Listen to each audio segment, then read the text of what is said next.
지난해 5월 태국 파타야에서 발생한 한국인 관광객 살인 사건.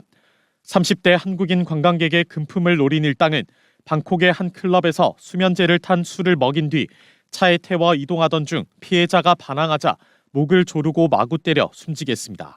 시멘트가 담긴 드럼통에서 시신이 발견되자 여러 나라의 공조 수사가 시작됩니다. 피의자는 3명으로 압축됐습니다.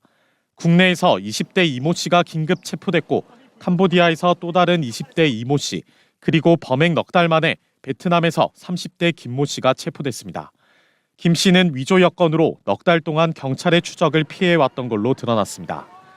검거 당시에 타인의 여권을 소지하고 있었고 그 여권의 사진을 위조해가지고 사용했던 것으로 지금 파악하고 있습니다. 창원지법 형사 4부는 공범들에게 범행을 제안하고 가장 먼저 피해자의 목을 조르고 때리는 등 강도 살인 범행을 주도한 이 씨에게 무기징역을 선고했습니다.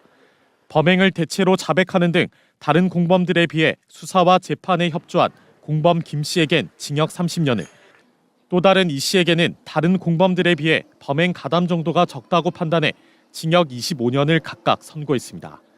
재판부는 피고인들은 진지한 반성은커녕 다른 피고인에게 책임을 전가하거나 납득하기 어려운 변명으로 일관해 책임을 회피하는 태도를 보이고 있다고 지적했습니다.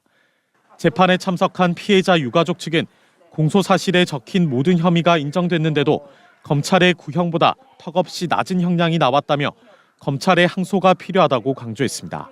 우리는 이렇게 고통받고 있는데 평생 이걸로 고통받아야 되는데 저 정도밖에 판결이 안 나온다는 게 이 판결에 대해서 대한민국 누가 이걸 인정할 수 있는지 아무도 인정 못할 것 같아요. 앞서 검찰은 이들에게 강도살인과 시체은닉 등의 혐의를 적용해 각각 사형과 무기징역을 구형했고 항소를 검토하고 있습니다. MBC 뉴스 이재경입니다. 마스크와 남색 외투 모자를 쓴 남성이 경찰에게 양팔을 붙들린 채 공항 입국장을 빠져나옵니다.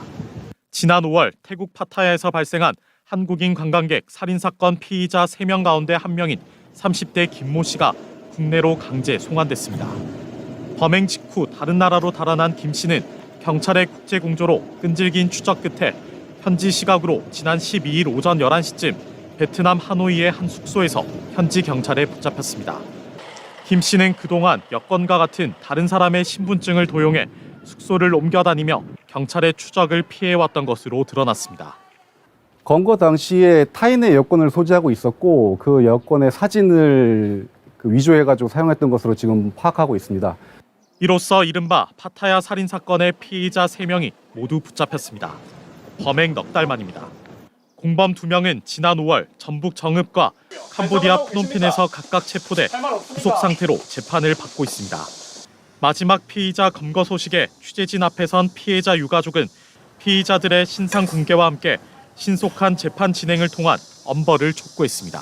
현재 3명이 이제 모두 잡혔으니까 신상 공개 강력하게 요청하는 바이고요. 피해자에게 미안한 마음도 하나도 없고 어떻게 사람을 죽여놓고 그렇게 끝까지 자기 형량만 생각하고 있는지 엄벌에 처해주셨으면 좋겠습니다. 이번에 송환된 김 씨는 경남경찰청으로 압송돼 조사받고 있는 가운데 경찰은 김 씨에 대해 강도 살인 등의 혐의로 구속영장을 신청할 방침입니다. 앞서 붙잡힌 파타야 살인사건 피의자 2명에 대한 재판은 모레 창원지법에서 열릴 예정입니다. MBC 뉴스 이재경입니다.